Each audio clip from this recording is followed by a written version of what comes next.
રાજકોટના બેડી માર્કેટિંગ યાર્ડમાં મગફળીની મબલક આવક નોંધાઈ છે। આજે 30,000 ગુણી મગફળીની આવક નોંધાઈ હતી। સૌરાષ્ટ્રમાં મગફળીનું ચાલુ વર્ષે મબલક ઉત્પાદન થવાની શક્યતા રહેલી છે।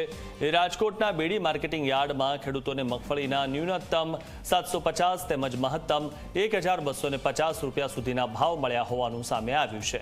આમ ટેકાના ભાવ કરતા ખેડૂતોને ન્યૂનતમ 200 રૂપિયા તેમજ મહત્તમ 500 રૂપિયા ઓછા મળી રહ્યા છે।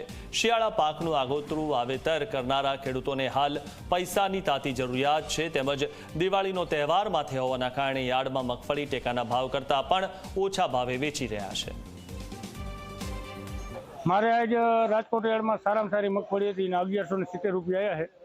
તો કે મિનિમમ ભાવ એનો 1300 થી 1350 રૂપિયા હોવો જોઈએ। એક વસ્તુ હું તમને કહું, સરકાર 1450 સરકાર ખરીદી કરે છે, પણ સરકાર ખરીદી કરશે ક્યારે? ખેડૂતના ઘરમાં મગફળી ખૂટી રહે પછી મગફળી ખરીદી શું કરવાનું? એક વસ્તુ છે, બરોબર? તો આપણે સરકાર સામે એવી રજૂઆત કરી છે કે હાવ ખેડૂત વિરોધી નીતિ તમે ન રાખો અને આ મગફળીની ખરીદી તમે બને એટલી જલ્દી ખરીદી ચાલુ કરો તો ખેડૂતને ભાવમાં 5-25 રૂપિયાનો ફાયદો થાય।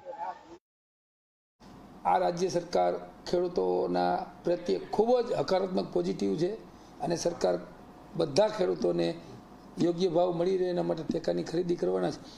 પણ રાજકીય રીતે વિરોધ પક્ષોને ખેડૂતો ઉપર કાયમી ખેડૂતોને માય કાંગલા બતાવી ખેડૂત જગતનો તાત છે, ખેડૂતનો હાથ કાયમ સરકાર ઉપર હોય અને સરકાર કાયમ ખેડૂતનું ધ્યાન રાખતા હોય, એટલે ખેડૂતોની વિરોધી કોઈ આ સરકારે નથી।